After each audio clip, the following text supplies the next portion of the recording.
building, especially every old government building, has got a ghost story or two somewhere.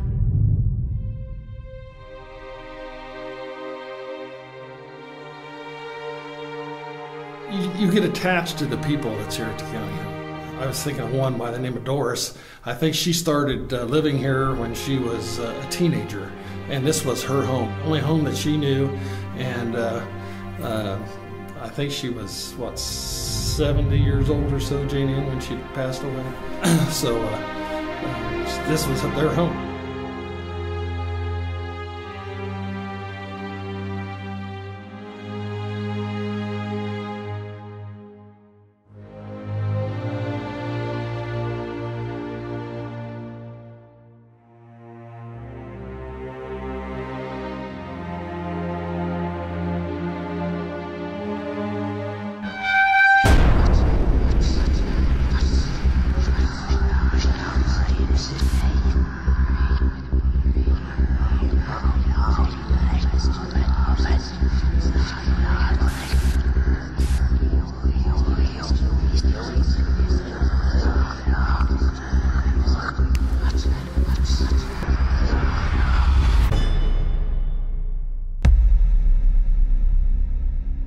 Sometimes you come upon a place that has such a beautiful history with a warm sense of security. Randolph County Infirmary is just that place. We took a moment to hear about this amazing place from the city's caretaker. I'm Ed Thornburg. I'm the Randolph County Surveyor. Okay. How long you been here, man? I've held my office. I'm in my 8th year. Been connected, worked one way or another here most of my adult life. My wife's been in county government for right at 30 years now. Right. This is the Randolph County Infirmary. How long has this been around? This building was built about 1905. It replaced a wood frame building that burned on this site a few years before that. Like I say, the type of people that here were people who couldn't care for themselves on the outside. Nowadays, the same people would be receiving assistance, maybe being housed in a nursing home. A lot of people with mental deficiencies ended up as residents of these places. Sometimes epileptics and other people like that before they really knew what the diseases were put in these places because they didn't have anywhere else to go. Have you ever heard any supernatural stories about this place? Every old building, especially every old government building, has got a ghost story or two somewhere. Yeah. Have you heard any about here? Yeah. None of them I considered a real big deal, I'll be honest. Okay. Everybody talks about Samuel that supposedly wanders the inside of the building. Now, what happened to the residents here after it shut down? When they closed down, there was only 6 or 7 residents here. A couple of them went with family members. Most of them went to nursing facilities. Nobody got through out on the street. Oh, that's good. Now, whenever you actually like came into the poor farm, from what I was reading, basically once you checked in here, you basically lived here till you died. That's the idea was that you would stay here until, if you had a physical ailment, that you might stay here until you got better or until some family were able to come take care of you. I knew a few people, while I didn't know them personally, I know there's a few people who had spent their entire lives here.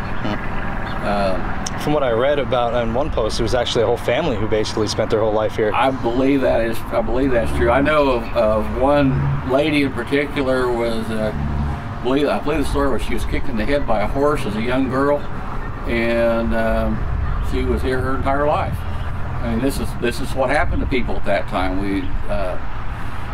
We didn't have the community support system that the government has put in place over the years.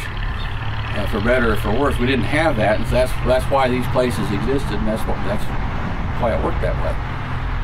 They did, during its heyday, they milked cows. They had a large garden. They grew they grew and processed a lot of their own food on site. Health rules changed a lot of that. One of the final straws for us was when the state required us to have an RN on staff to dispense medicine, which was a fairly serious issue with people that are this sort of issue.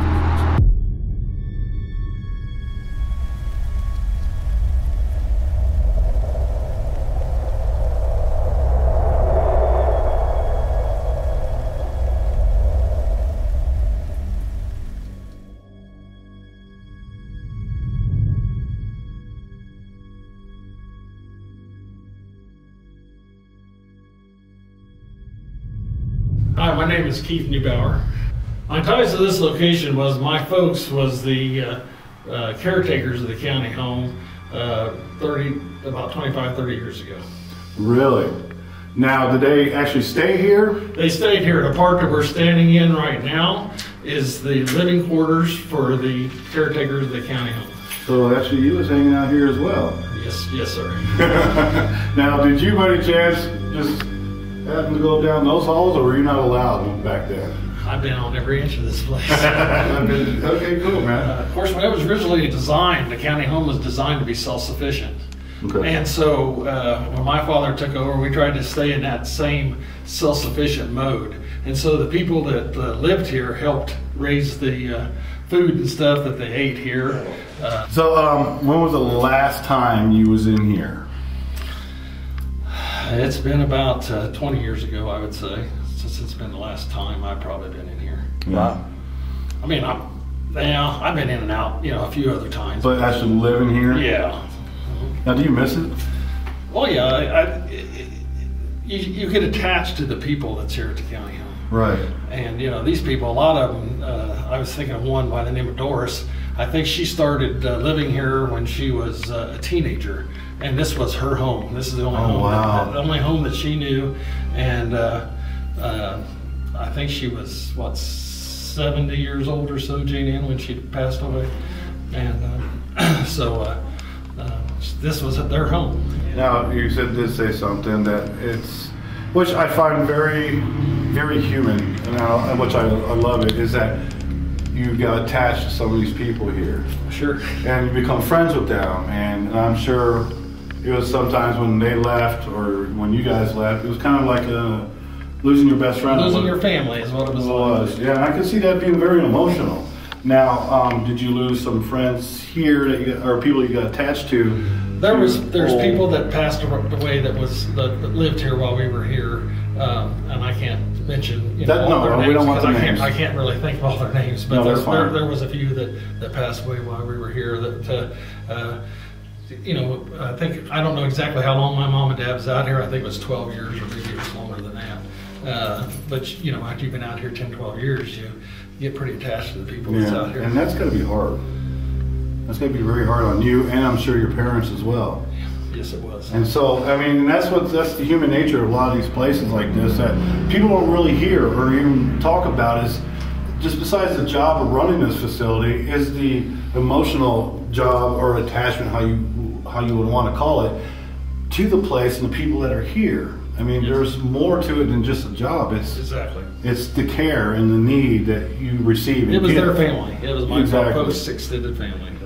Wow, man. Back through here, there's several individual rooms. As you walk back through here, there's individual rooms. On this side, there was a beauty shop that was over here on this side, as well as a dorm room for them, and then they had a major sleeping dorm room for both men and women on both sides. Now there's 2 stories, another story, another floor up, and they got individual rooms up there too.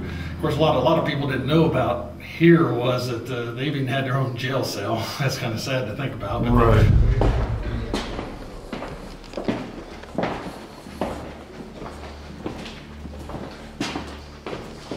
Oh, wow.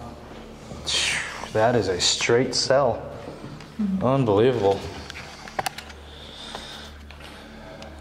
That's a cage. Yeah. See, I don't know that nobody was ever in that whenever we were here, but I'm sure it probably had some use. Yeah, you act up and you can't get them under control. Like you said, they had some type of issues or something like that, and that's the safest place to put them. A bunch of people living in here. Huh. Now, what do you think about, how, like Ed was saying, everybody has ghost stories. Anything here like that? You only see that in this part. There was a lot of people in here for a long time. I'm not saying there couldn't be something, there's We walked around with Keith for a while and learned so much more of how his parents helped so many people with their lives and brought so much happiness and love into this facility to those who looked to Randolph County Infirmary for a safe haven. You could also see how much this place meant to Keith, by remembering the places he would play hide and go seek when he was a child and the friends he made there.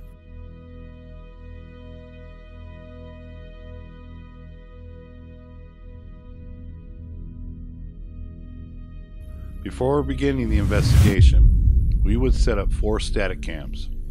One in the basement facing the old kitchen. Cam 2 facing the back of the building on the right side on the first floor. Cam 3, second floor, women's side. And Cam 4, second floor, men's side. After everyone had left and all the static cams were in their place, and we was upstairs getting ready for our night, our basement static cam captured what sounds like a woman is talking. Now there is no women in the building at this time.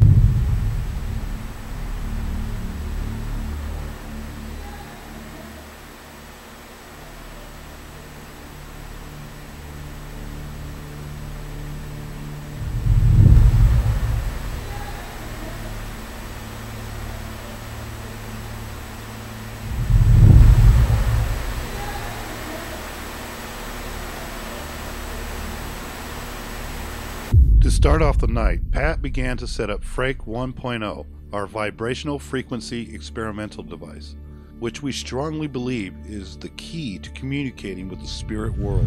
All right, Randolph County Infirmary. We're here. Got a good friend of ours joining us again, Jay Lynch. Jay. What up, Jay? What's up? Hello.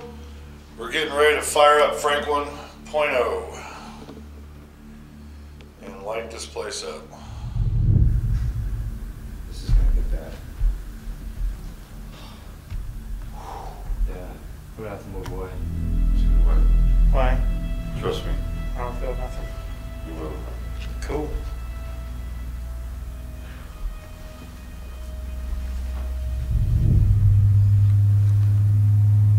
We want it that loud?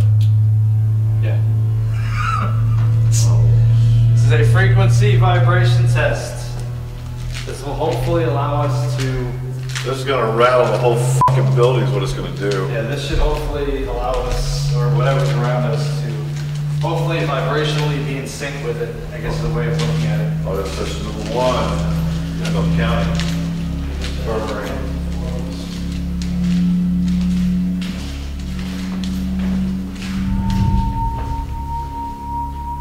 Oh, it's really bad up here. Why?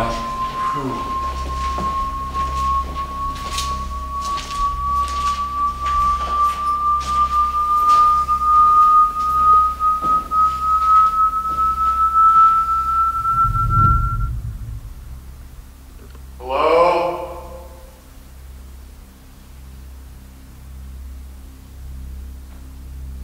Who just did that? That was the speaker, I think.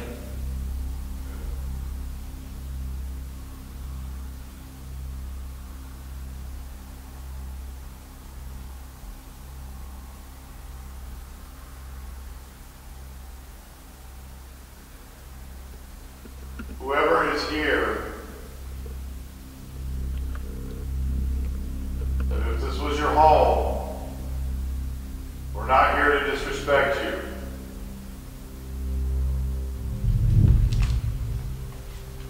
Are you still walking? Yeah, he's still walking. Whoa! Whoa.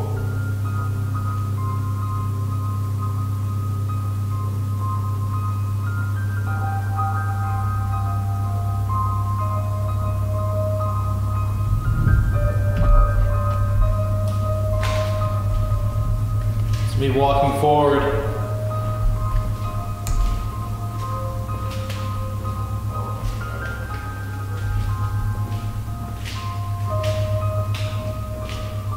I'm walking forward.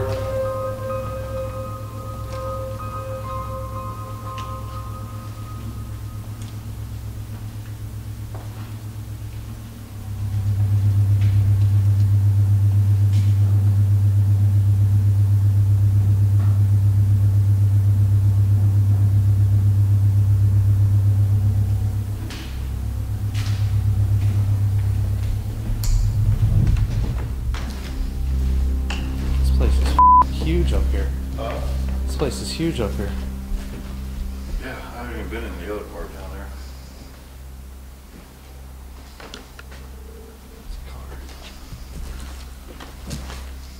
Tell me why. This. Right here, like that.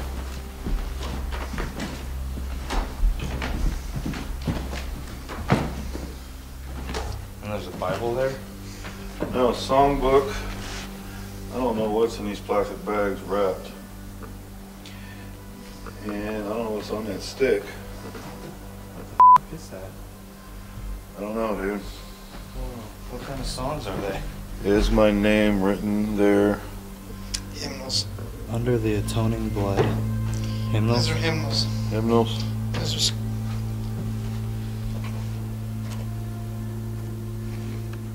And a nail? Yeah. A dead fly? I mean, seriously, Jay. Well, Why is there Bibles everywhere too in this place? Hey, yeah. why in the hell would they have it like this? Is that you, D? I mean, seriously, you got a nail in this book of hymns, a fork and knife placed a certain way, a steak that looked like it had burnt shit on it, and then these two baggies got something inside wrapped. What is this stick about? Like, this is really weird. This is extremely weird. Careful, D. Watch your step. This whole shit. Did you see this earlier, D? Right here. Be careful. Yeah, watch out for the stuff right in front of you.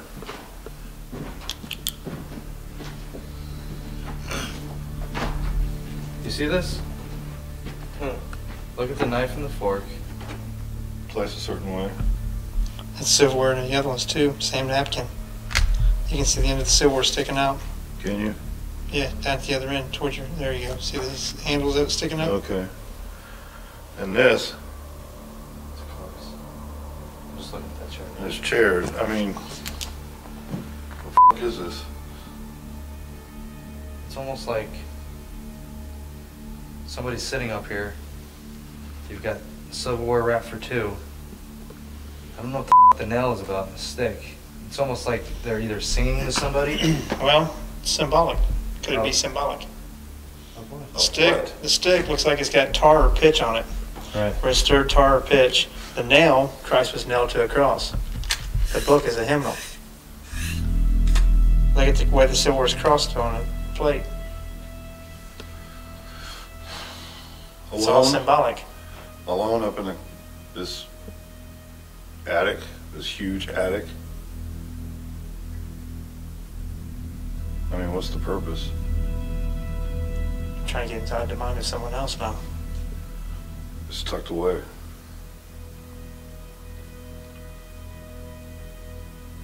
Church using this for exorcisms? No, I wouldn't believe the exorcism. Just communion, communicating closer to God. The higher you are, alone, solitude. Highest point. I don't know. I don't know about that. I mean, we can go look at that way, but It's weird. I just think that's a little bit too much. Oh, it's weird. It's definitely I mean- weird. That's extremely weird. Yeah. What the f*** is that?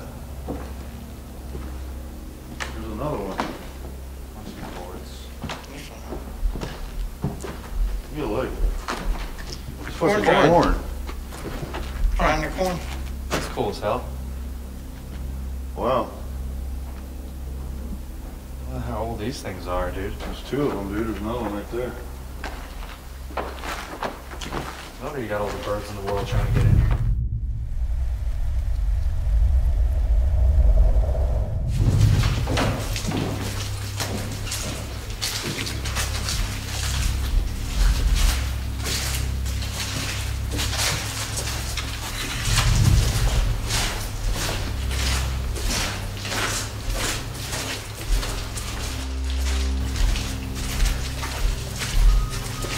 All right, I'm ready. Ready? All right, last session. On three. 1, 2, 3. Audio session number 1, VN, basement of Randolph County. Number 1B16. Just me clear my throat. Okay. We are trying to find you. You know this place better than us. Can you please come and talk to us for just a little bit?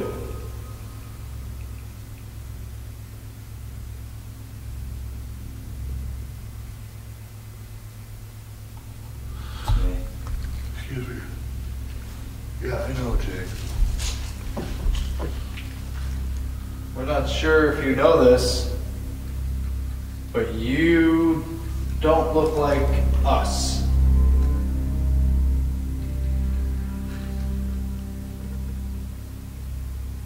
And what he means by that is, Derek, Jay, Pat, myself, we can physically see each other. We can't see you.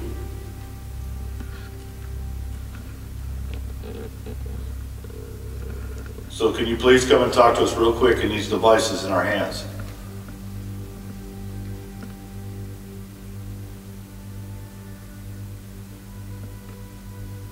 Say whatever you can really loud.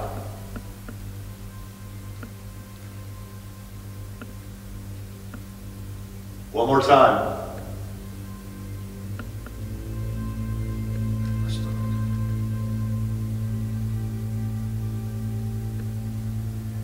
Yell it.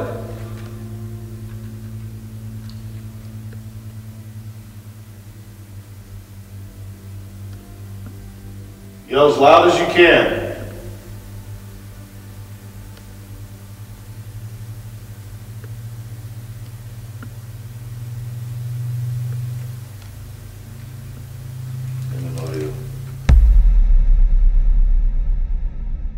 During this audio session, I thought I heard somebody besides Pat, Derek, or Jay say something from the kitchen, and it seems we captured a male's voice.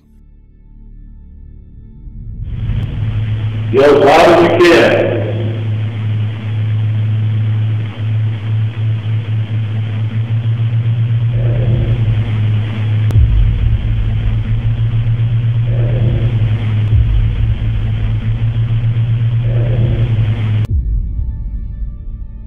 We would go over this piece of audio several more times, trying to determine the source of the voice, and could not come up with any reasonable explanation.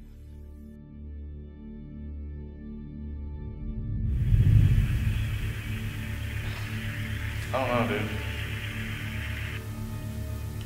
dude. It has a distinctive sound of a man, and it sounds like there's a vowel or two in there. I can go, yeah, they're saying something. It's more than one word. Right. Yeah. It's more than one syllable at least.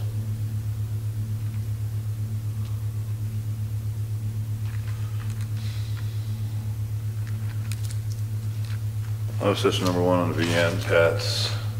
I'll do a burst. All right, we were asking for you. We're asking for somebody, and we think we picked you up on that device in Pat's hand.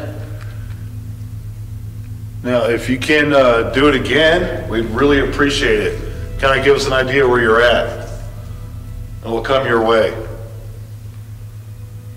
Just anything in this hand, I mean, say anything into this that's in my hand, or Pat's.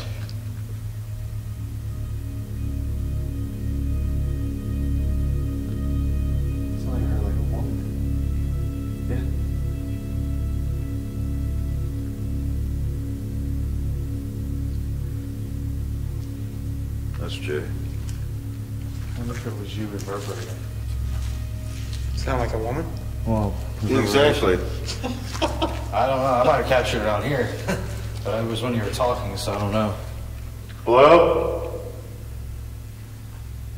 Can you say something again really loud, please?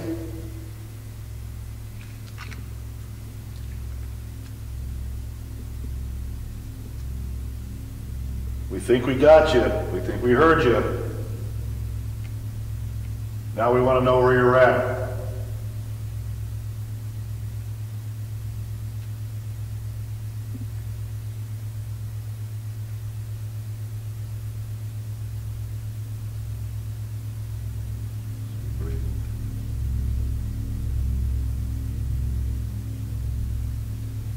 We have some information for you.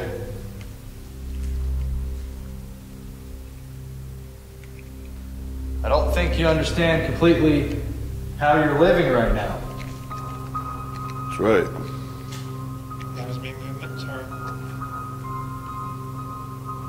It might seem a little different for you or a little weird, but we can try to help you understand.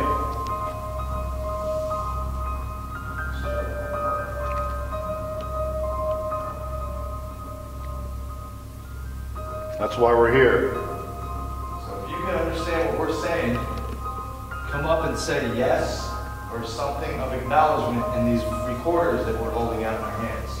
He's right here.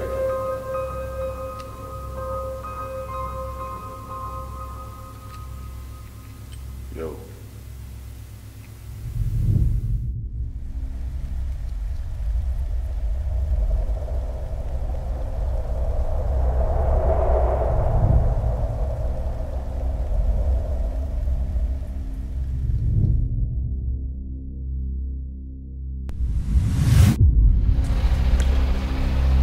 You know Keith, or I was just walking with him earlier.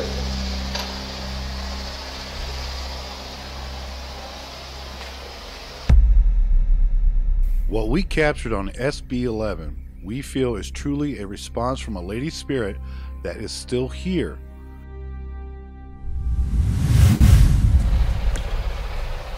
You know Keith, or I was just walking with him earlier.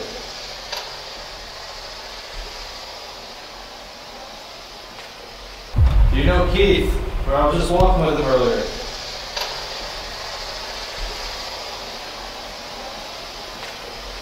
You know Keith, or I was just walking with him earlier.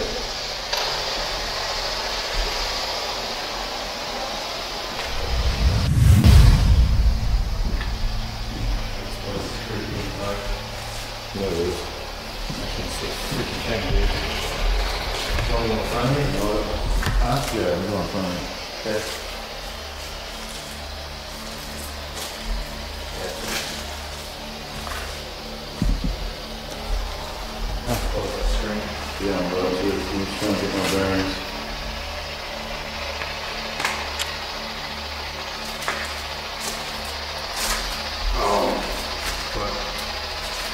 Turn it off? Yeah, and shut it, it turns off.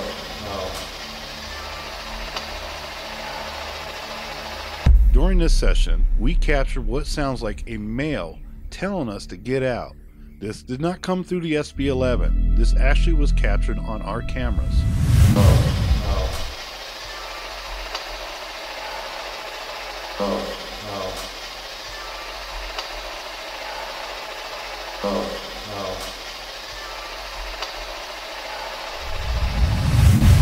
Sir, are you still down here? You can talk through this device.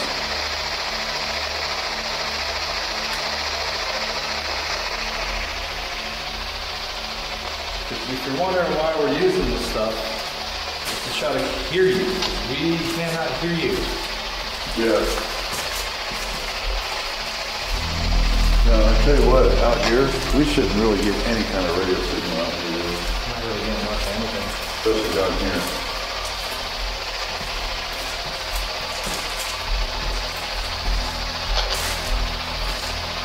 Sir, if we did capture your voice earlier, we'd really love to talk to you.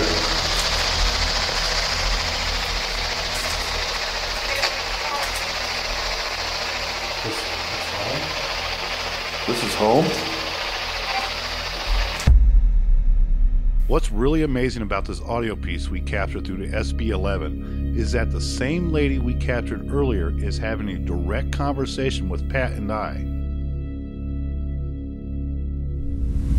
We'd really love to talk to you.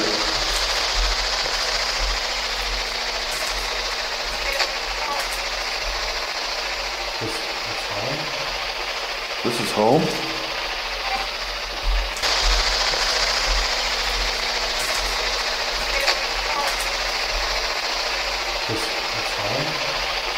This is home?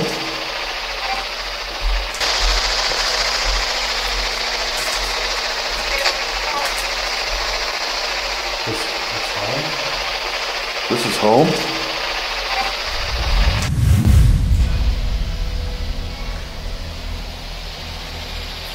You guys used to have lunch or dinner in here? For breakfast? That sound like a yes. It sure did, didn't it? Well, hello.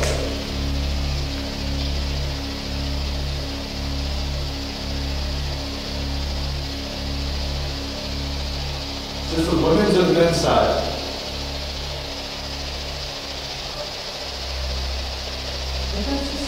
Women's? Dude, that's what it sounds like. So is the women's side, yes?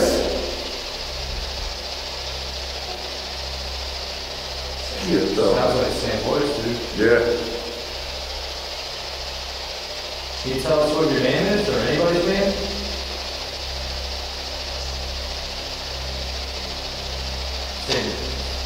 Say that again?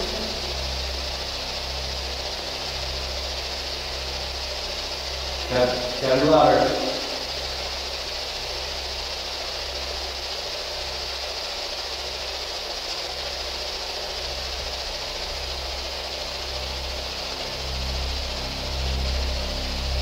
Well, I'm Patrick, this is Chris. Hello. So we don't think we're strangers. We're not. We're invited to come in here to actually try to find you and have a conversation with you.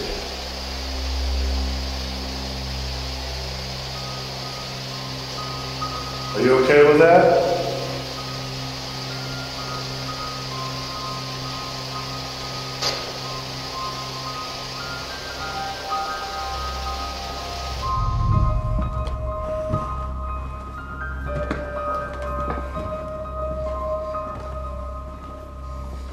Pretty good here.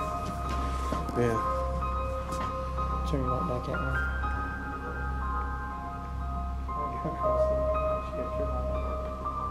Just one or two? Yeah, that one's almost dead. Yeah, they're both almost dead. Is anybody gonna sing me a song? Sing me a song. Sing it went through puberty. Son of a bitch.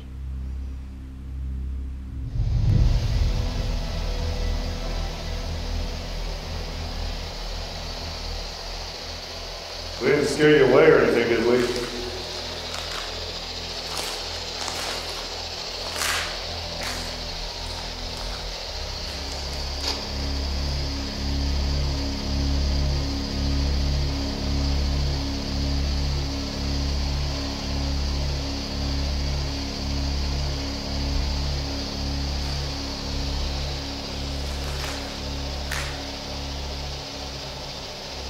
We understand this is your home. And it's probably hard for you to leave it, right?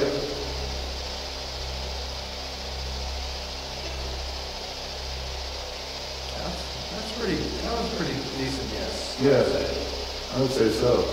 Well, do you have a question that you'd like to ask us?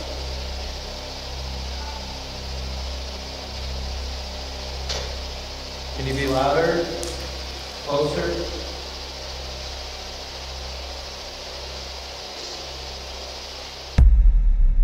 It seems the woman that we've been having contact with through the SB-11 has decided to give us a name, Lucy.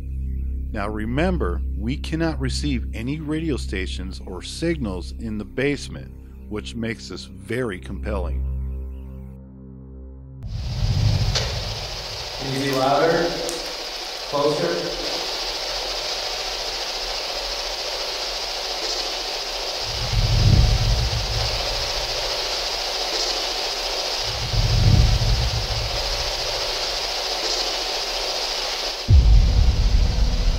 Feel free to say something short. You can make it short. You can say why, and we'll understand that.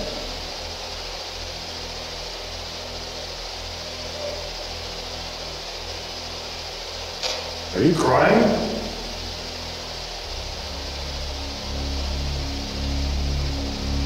Are you right here?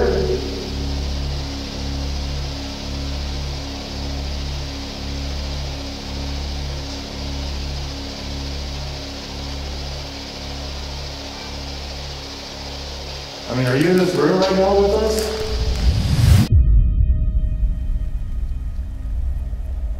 As As we regrouped on the main floor, our static cam in the basement again has captured another voice. Could this be the same woman that Pat and I have been having communications with?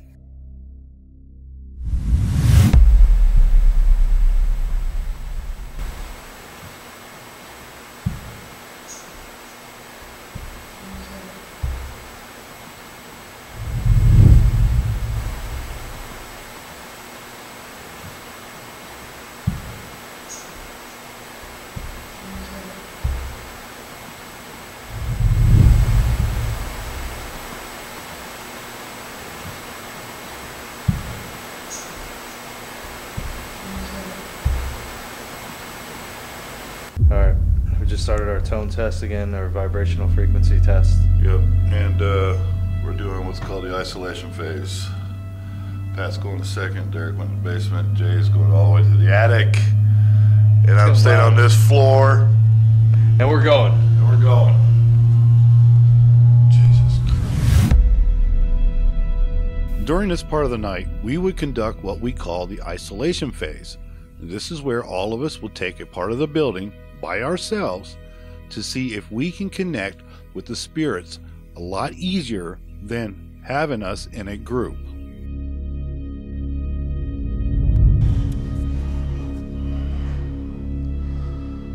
Jail cell, second floor, isolation phase.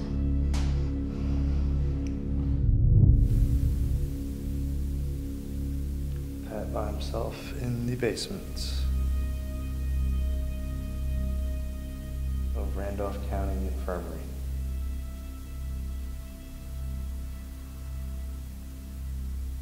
No matter how many times we do it, it doesn't get easier.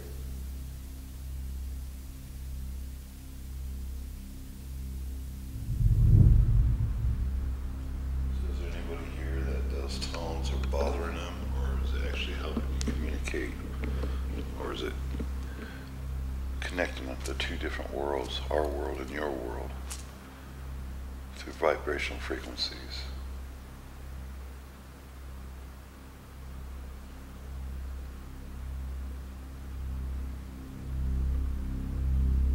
This is our way to try to communicate, one of the ways we're trying.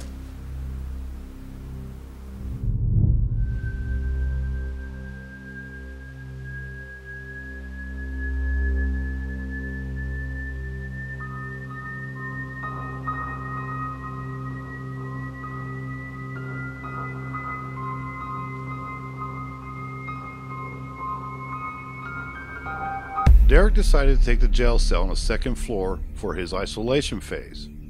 And you can tell that he is startled, or something has grabbed his attention, what sounds like walking, coming towards him. Even though our camera did not really capture the sound very well due to the vibrational frequency in the background, the sounds of the footsteps that Derek experienced could not be explained. You know, I got a question for you. Just over 30 years ago, a spirit, entity, ghost attacked my sister. Bad. Can you explain to me how that's possible?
During Pat's isolation phase in the basement, he captured this EVP of what sounds like somebody telling him to watch out.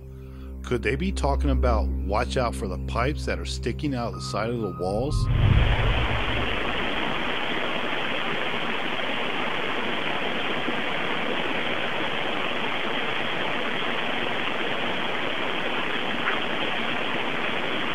Something like in that hallway.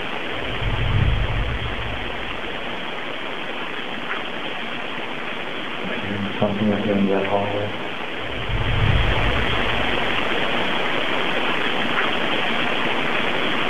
Something like in that hallway. After we finished our isolation phase, we regrouped one more time to have a final walkthrough for the evening to see if we could still connect with any of the spiritual energies that are still here at Randolph County Infirmary. With nothing responding, we were getting ready to do our final phase, which is called the quarantine phase. This is where all of us step outside of the building and let all the equipment run. The reason behind this phase is to give the spirits a chance to do their own thing in their natural element without being bothered by us or any other investigators. And most of the time we get at least a few good results. As we were walking to go outside, again our basement static cam captured a woman's voice. Could this be the very same female spirit that we've been talking to throughout the night in the basement? The one that gave us the name Lucy.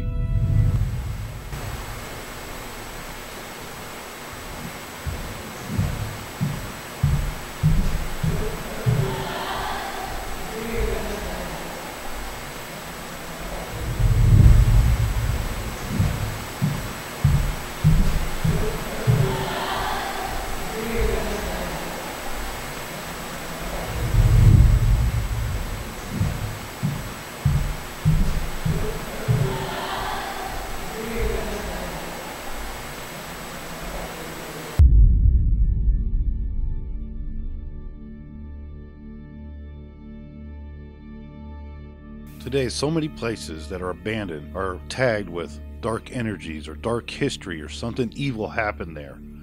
Randolph County Infirmary was a place filled with love and hope, no dark history, and for those that lived there, they felt safe with a regained sense of pride by helping to raise cattle, grow crops for their own means of food. The caretakers welcomed the unfortunate as an equal and helped them to a new life. Yes, some passed away here from natural causes and are buried not too far away from the infirmary. So for those that did pass away, have they returned because this old infirmary was a beacon of hope and love for them when they lived there and had no other place to turn to? Was Lucy one of those residents, and is she still there because Randolph County Infirmary was her home, her safe haven, her warmth that she didn't have before?